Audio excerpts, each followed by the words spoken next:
السلام عليكم ورحمة الله وبركاته. أحبابي أصحابي رجالة الأهلي في كل مكان، يا رب تكونوا بخير إن شاء الله. النهاردة معنا زي كل يوم حبة أخبار إن شاء الله تعجبكم. قبل ما نروح على أول خبر معنا النهاردة، حابب أفكركم زي كل يوم باللايك والشير والاشتراك في القناة وزر الجرس عشان يوصلكم كل جديد.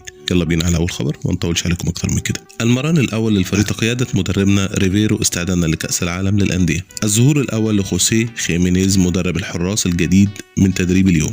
ظهور الثلاثي العائد من الإعارة، أحمد عبدين مدافع من سيراميكا، أحمد خالد كباكا وسط ملعب عائد من مودرن سبورت، عبد الله بوستنجي مدافع عائد من سموحة. مخطط الأحمال محمد الشيحي مستمر في منصبه ضمن الجهاز الفني الجديد كمساعد المعد البدني للفريق. غياب أسامة أبو علي عن مران اليوم كان بسبب سفره إلى الدوحة للانضمام لمعسكر منتخب الفدائيين المنتخب الفلسطيني. رسميا إمام عاشور هداف الدوري المصري لهذا الموسم برصيد 13 هدف والأفضل بلا منازع. رسميا الأهلي يعلن رحيل عمرو السولية كما سيتم دعوته لتكريم على مشواره الكبير مع الفريق. أبو علي يودع السولية وعلي معلول عبر انستغرام. الأهلي في بيان رسمي: أبواب النادي سوف تظل مفتوحة أمام معلول ليكون أحد الكوادر الفنية أو الإدارية في منظومة الأهلي مستقبلا، وسيتم دعوة اللاعب لتكريمه بشكل رسمي. مصدر بالأهلي: الأهلي تسلم ما يقارب 3 مليون دولار من الفيفا دفعة أولى عن مشاركته في كأس العالم للأندية. اتحاد الكرة يعلن فتح فترة القيد استثنائي للأهلي بداية من يوم 1 يونيو وحتى 10 يونيو بسبب مشاركة النادي في كأس العالم للأندية.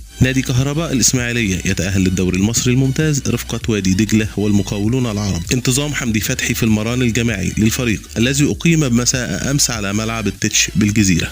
رضا سليم يبدأ عملية التأهيل بالجري حول الملعب استعدادا للعودة للملاعب في الموسم المقبل. انتظام كريم فؤاد في التدريبات الجماعية استعدادا للمشاركة في المباريات القادمة. علي معلول يمتلك عروض من فريق قطر، ونادي الصفاقس يريد عودته لقيادة الفريق في الموسم المقبل. الأهلي يشارك في كأس العالم للأندية من حد أقصى لعدد اللاعبين الأجانب. بخصوص زي الأهلي الجديد هيتم الإعلان عنه قبل السفر لكأس العالم للأندية. ومن طرائفنا النهاردة رضا عبد العال في تصريح: خدها مني ثقة، الأهلي هيكون حصالة في كأس العالم ويطلع من دور المجموعات، وانا هشجع ميسي ماتش الافتتاح عشان استمتع.